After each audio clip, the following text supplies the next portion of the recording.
The Bible says that for the word of God is alive and active. So let us examine it carefully. The title of our message is The Recipe for a Blessed Life.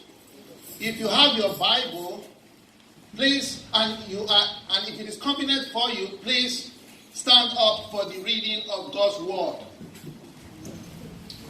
And our Bible text is Deuteronomy chapter 11, verses 18 through 21. That is the 5th book in the Old Testament. Deuteronomy chapter 11, verses 18 through 21.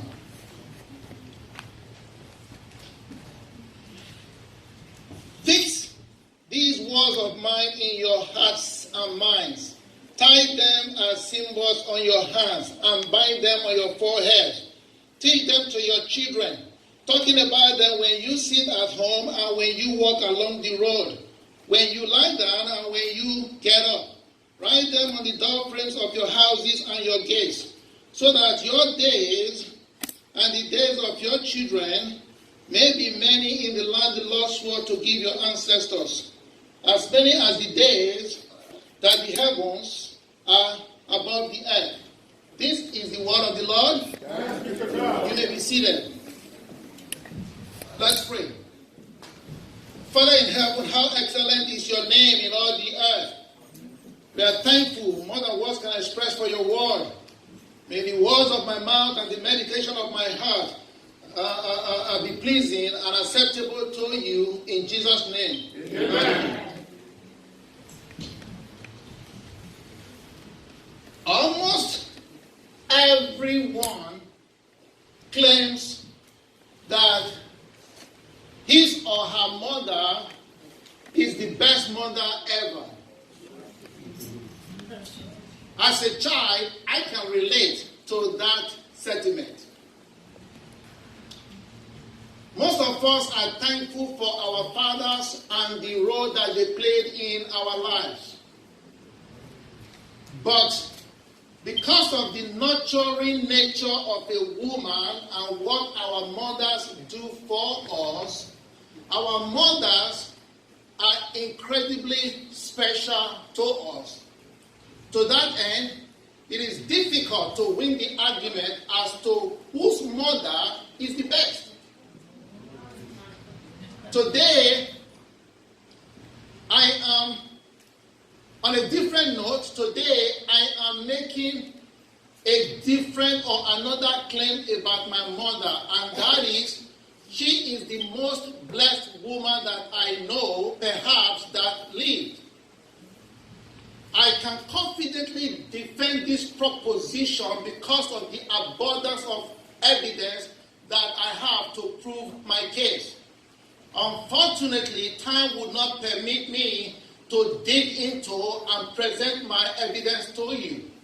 Suffice it to say, there is no one that knows my mother that would disagree with my assertion or claim. My mother is 91 years old. I think about her quite often lately. My mother is like any other woman that I know. She is not perfect in any stretch of the imagination. She's a sinner just like the rest of us. But then I ponder recently, again and again, why my mother is so special in the sight of God. Why my mother is so blessed by God. All the days of my mother's life, God's goodness and faithfulness consistently follow my mother. I ponder why so much favor from my mother. It is just absolutely incredible. So I ponder over these things of faith. One day during my studies, bingo, I found the answer in the Bible. And that is the basis of our message. The recipe for a blessed life. Now, first, when you tell people that you are blessed, one of the things that automatically comes into our mind is what? Material possessions. We are too earthly minded and we pay too much attention or importance to the things of this world. The prosperity teachers does not help the situation. These preachers claim that it is God's will that every Christian should be blessed abundantly financially.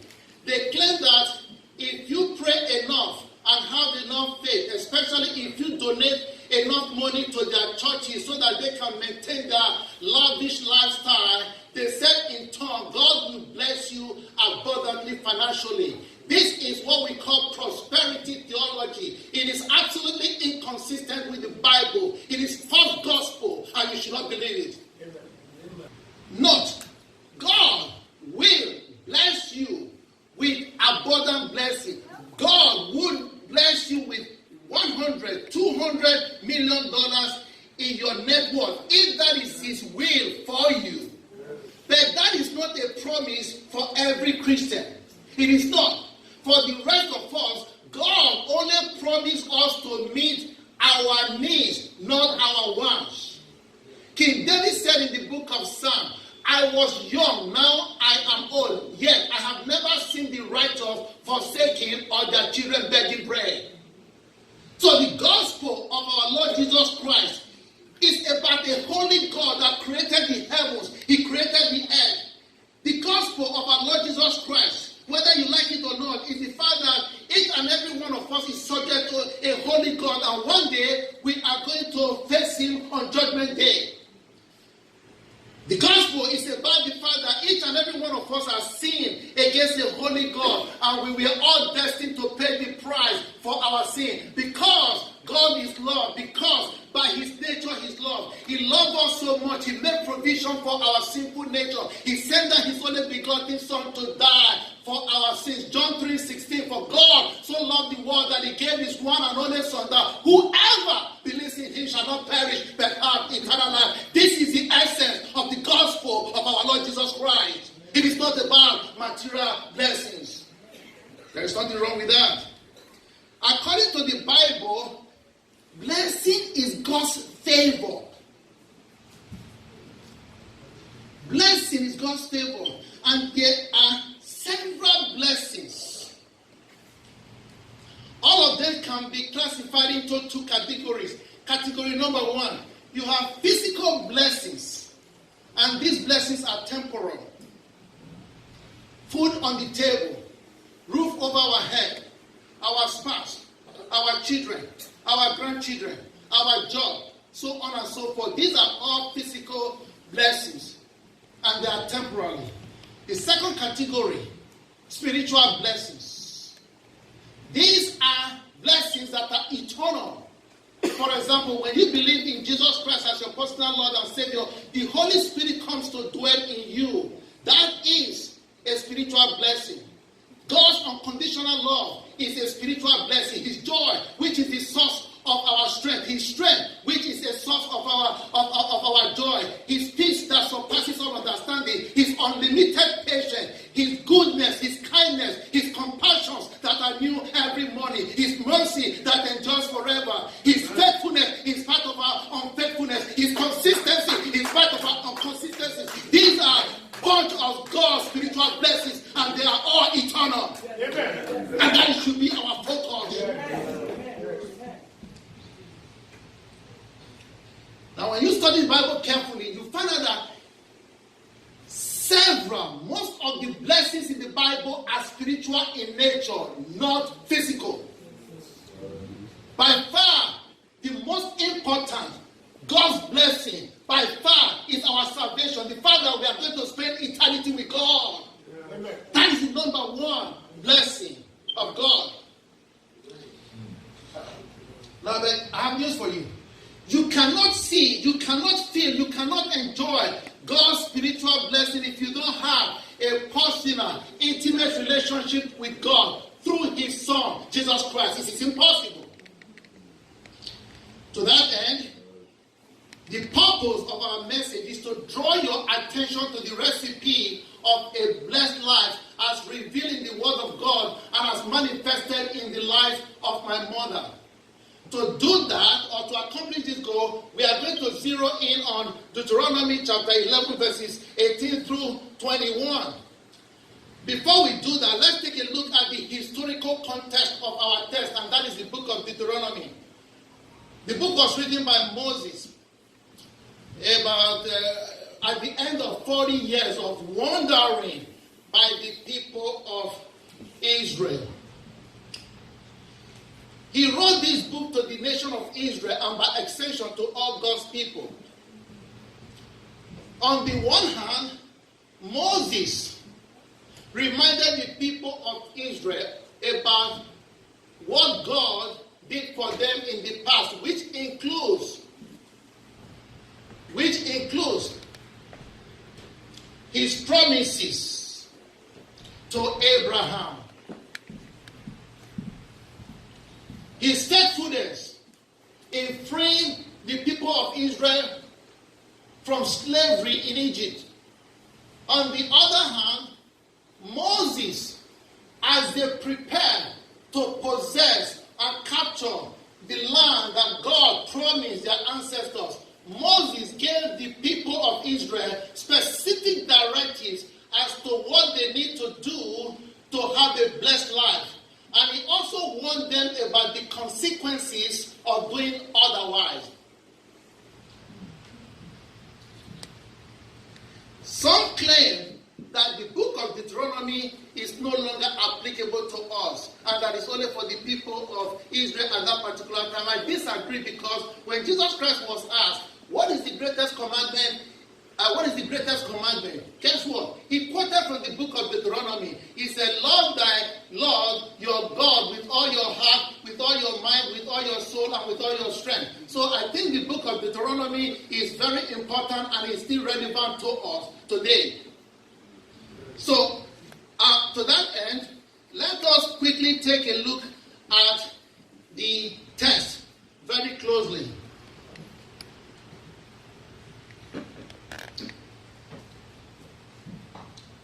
Chapter 11, verses 18 through 21. Listen to this very carefully. 18, 19, 20, 21, there are 4 verses. But if you study these 4 verses very carefully, there are 3 sections to these 4 verses. Verse 18 is one section. Here, Moses gave them specific directions or directives as to what the parents should do with the Word of God. Verses 19 and 20 is one section. Here, Moses impressed on us how to impart the Word of God on our children. Verse 21 is the last section or the third section. It talks about the benefit of number 1 and number 2. So let's take a look at verse 18 very carefully. It said, fix these words of mine. Fix. The word fix means to affix, to attach, to fasten securely. Fix these words of mine in your hearts and mind. It was very specific, the words of mine, meaning these are not the words of some philosophers. These are not the words of some Hollywood stars. These are not the words of the rich and the famous. These are not the words of Oprah Winfrey. These are not the words of some motivational speaker. He said, these words of mine, meaning the Word of God. And he said, fix these words of mine in your hearts and minds. Why is he asking us to fix the Word of God in our hearts and minds? Because the heart and the mind spiritually are the most important components of the human body spiritually.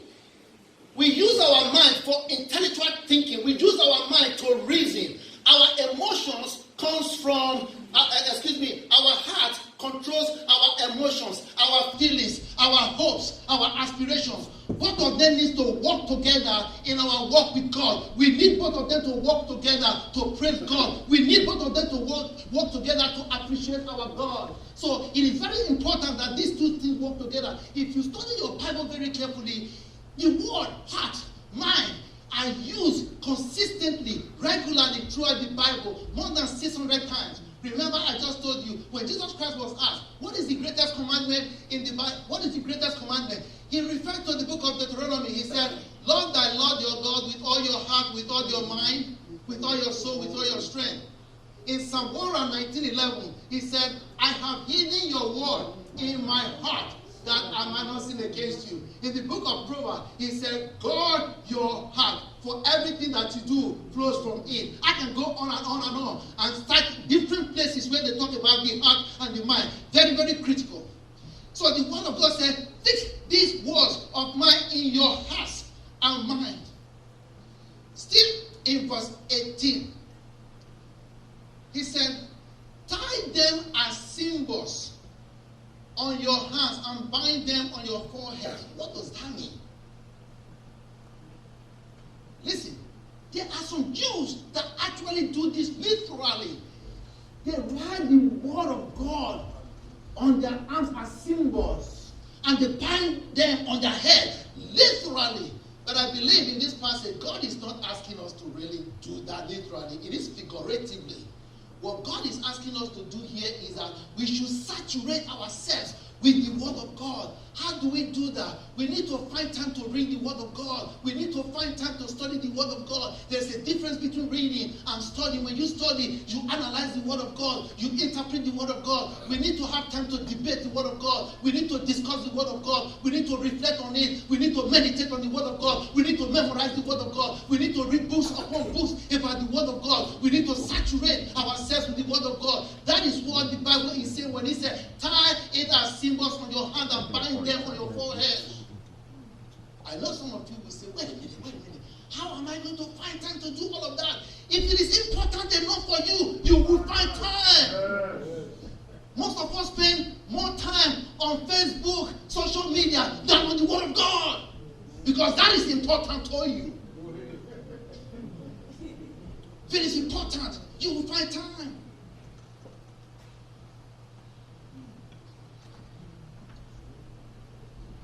That's verse 18. Verses 19 and 20, the second part. He said, teach them to your children. Teach them. That means teach the word of God to your children. Guess what? Verse 18 is a prerequisite to verses 19 and 20. Why? Because you cannot give someone what you don't have. You cannot teach your children how to cook if you don't know how to cook yourself.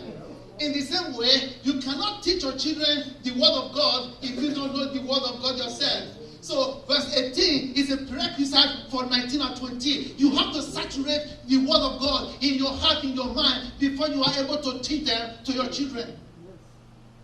And God gave us a specific directive as to how we need to do that. Here is the first approach. He said that we should talk about them when we sit at home.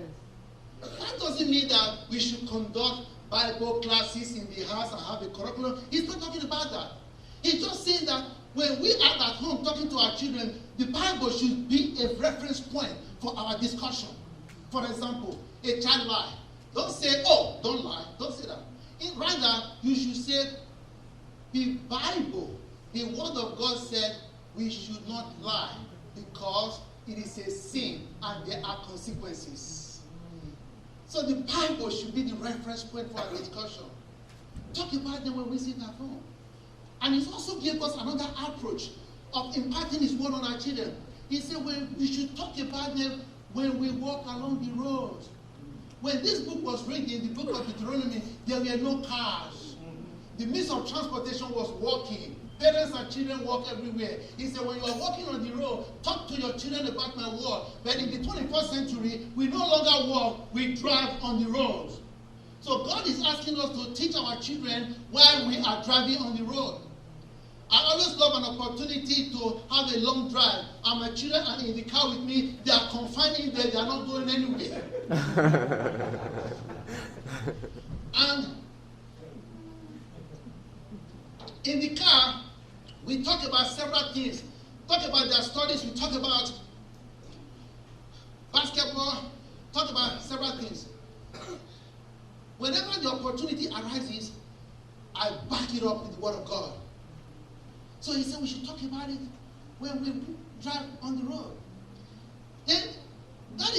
second approach. He also gave us another approach. He said, we should talk about the word when we lie down and when we wake up. Now, listen to me, you can't catch this. I have a feeling that the word of God is talking about family devotion and prayer. I'm not talking about you praying or reading the word of God on your own. In my house, I hide in my own corner to study the word of God and pray. My wife also hide in her corner and study the word of God and pray. But that is not a substitute for husband, wife, children coming together, talk about the word of God, interpret the word of God, and explain the word of God, and pray together. They said that the family that prays together stays together. Very important. So that is verses 19 and 20.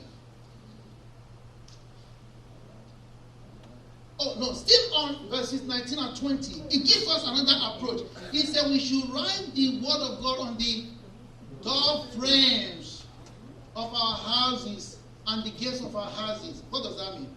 Essentially talking about, when some people say this is figuratively, I think it could be figuratively or literally. Basically, decorate your house with Bible verses like the one that we have there. There's nothing wrong with that. For those of you that have been in my house, we have Bible verses practically everywhere in my house, the bathroom, everywhere. Why? Because I want to be reminded about the word of God often.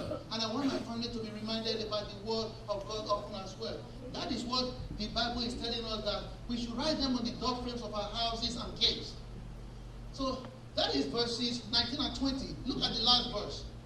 He says, so that your days and the days of your children may be as many in the land the Lord swore to give to our ancestors, as many as the days that the heavens are above. Essentially what he's saying here is, when you do that, guess what? You will be immeasurably blessed. You will possess your possessions. You will experience victories upon victory, God's favors upon favors, just like my mother. Because we live in a fallen world, God's people, listen to me carefully, will always experience trials and tribulation because this is a fallen world. However, we take comfort in knowing that He watches over us and that He will never leave us nor forsake us. Amen. So, I'm done with the explanation of the verses. I want you to listen to this very carefully. If you study these 4 verses, it appears that there is something that is very critical that is missing in these 4 verses. What is that? It appears that following the word of God, obeying the word of God is missing in these 4 verses. No, it is not. It is right there. It is not explicitly stated, but what? It's implied. And that position can be supported because if you study the Bible very carefully, there are several Bible verses that support this position. Example is James 1:22. He said, do not merely listen to the word and deceive yourselves, but do what it says. So it is very important that we also obey the word of God. Guess what? You can study the Bible all you want. You can memorize all the Bible all you want. If you don't do the word of God, if you don't comply with the word of God, it's a wasteful exercise. It is an exercise in utility, and you will not reap the benefit, no matter how much you study it, if you don't comply.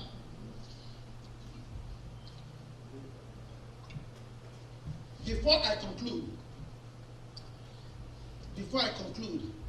my prayer is that starting from the year 2020, which is coming up in a few weeks, I pray that every family in this church, if you are not already doing this, we consider family devotion and prayer in the morning and at night. Or at least in the morning or at night. At least. I will discuss the logistics of this with you before the end of this year. So, let me share a story with you, then I will be done. I thank God for the wonderful heritage that I have through my grandparents, my paternal grandparents that I never met. I repeat, I thank God for the wonderful heritage that I have through my paternal grandparents that I never met. More than 70 years ago, a white missionary called Reverend Payne visited my village in Nigeria, very remote village, and preached the gospel of our Lord Jesus Christ to the villagers. Instantly, my grandparents believed. They got rid of their idols and they made a commitment to follow Christ all the days of their life. My grandparents started the first church in our village.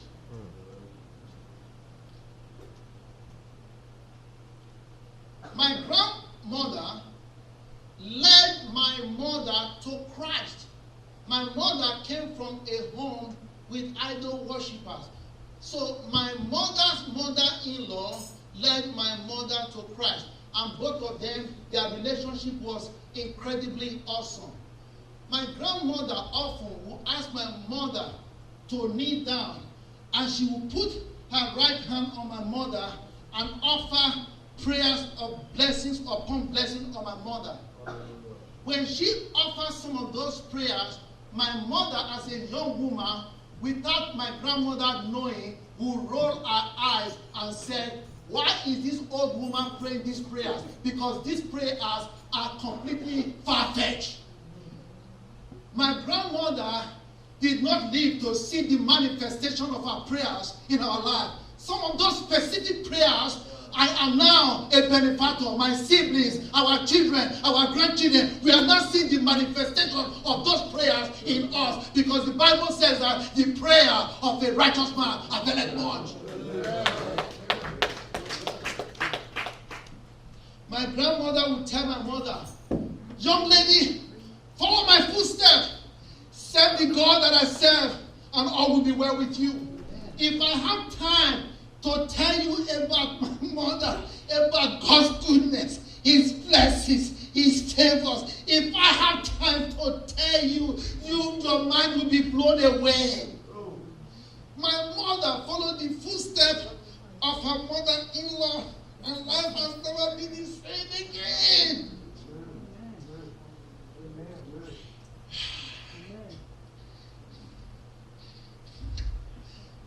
I didn't get to meet my grandmother, but my mother said to me that my grandmother was a stickler. My grandmother was a stickler for morning prayer, night prayer. She wakes up early in the morning and prays and worship God in the morning, at night, in the morning, at night.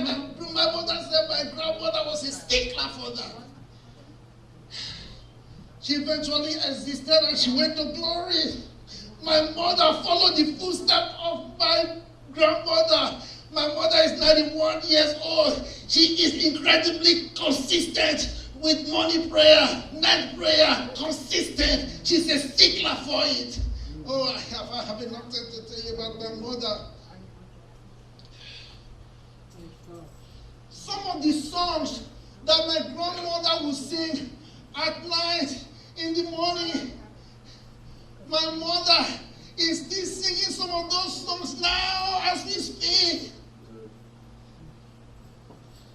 With that instrument, musical instrument, my mother will wake up as early as 4 or 5 o'clock in the morning, and she will praise and worship God.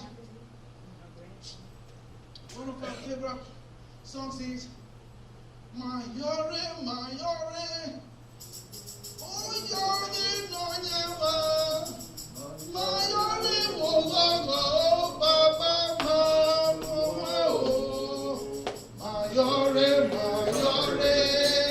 oh Yore Nyewa, Mayore Wozago, Baba Mama, oh Mayore Wozago, Baba Mama.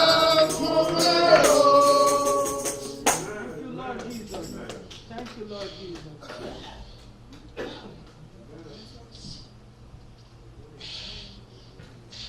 I'm 59 years old. I will do everything all over the same.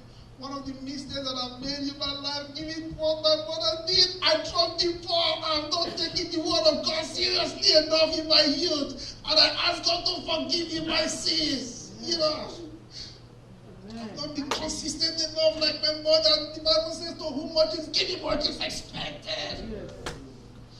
God forgive me. I'm trying to make up for it now. I hope it's not too late.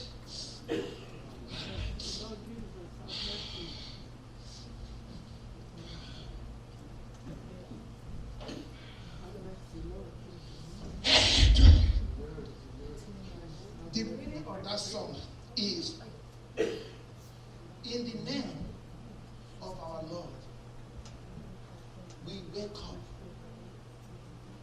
this morning in happiness, in thanksgiving. That is the meaning of that song. I have this for you. Now, from my grandmother to my mother, my siblings and I are now passing this heritage, this legacy to our children. And our children are now passing it on to their children. Generational blessings. Here is the conclusion of the matter. So when my mother is done singing that song, as soon as she stops, everybody gets up from wherever they are sleeping. You gather together for morning devotion and prayer, just like that, okay? And sometimes we have to go back to bed. So here is the conclusion of the matter. Most of us wants to be blessed. We look for God's blessings in the wrong places, in the wrong things, pleasure, 2-3 jobs.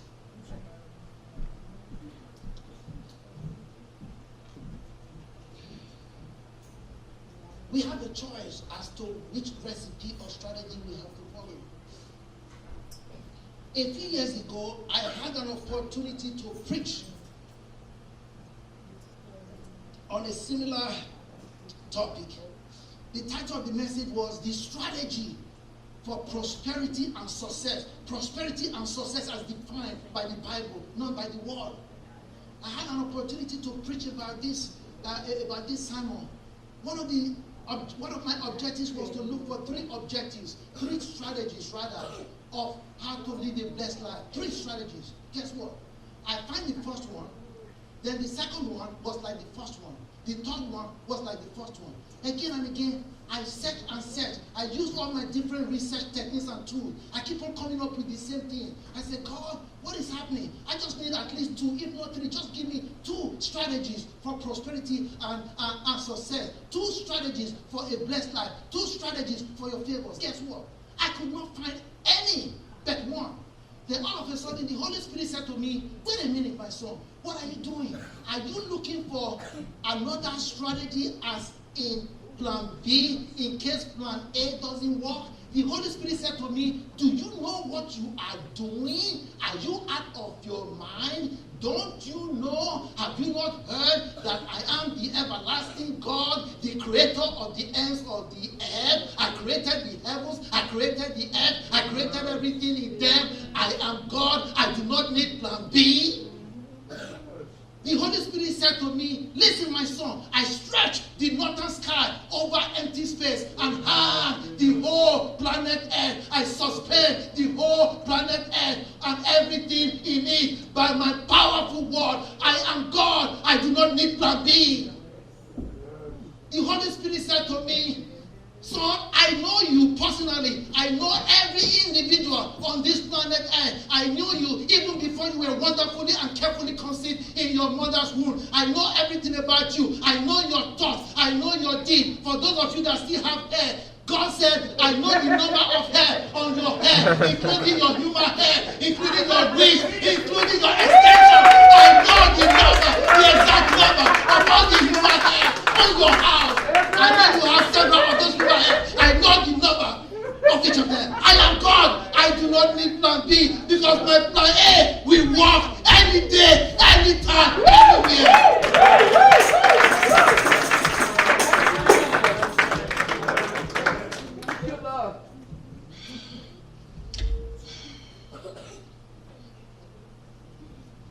So, for the sake of time, I need to share with you a few verses in the Bible. The result of my research. Number 1, Joshua chapter 1, verse 8. He said, keep his book of the law always on your lips. Meditate on it day and night, so that you may be careful to do everything written in it. Then you will be prosperous and successful. I got to the book of Psalm, the longest book in the Bible, the very first chapter, the very first verse, verses 1 through 3. Listen to the word of God.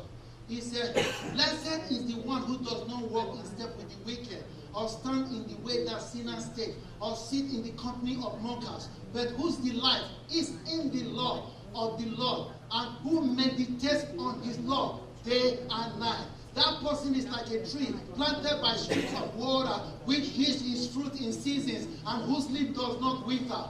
Whatever they do prospers. Let's go to the book of Psalm 119, the longest chapter in the whole Bible, the very first verse. Listen to the word of the Lord. He said, blessed are those whose ways are blameless, who walk according to the law of the Lord. Verse 2 said, blessed are those who keep his statutes and seek him with all their heart. The same thing. I can go on and on and on.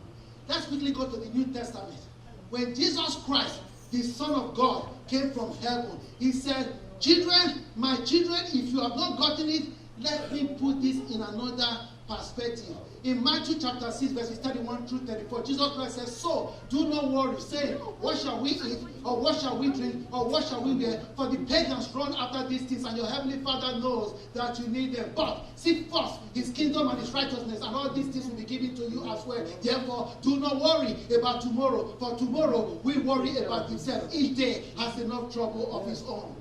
So, brothers and sisters, listen to me carefully. You want a blessed life, you want a life of prosperity, you want a life of favors. Choose for yourself this day which recipe you will follow, which strategy you will adopt, which blueprint you will adopt. Whether the strategies that you devise for yourself or some of the strategies that are developed by some intelligent people out there. But as for me and my household, we will follow God's strategy as mapped out in Deuteronomy chapter 18, chapter 11, verses 18 through 21. Fix these words of mine in your hearts and mind. Tie them as symbols on your hand and bind them on your foreheads. Teach them to your children, talking about them when you sit at home and when you walk along the road, when you lie down and when you get up. Write them on the door frames of your houses and your kids, so that your days and the days of your children may be as many in the land the Lord swore to give your ancestors, as many as the heavens are above the earth. Amen. Amen. Let's pray.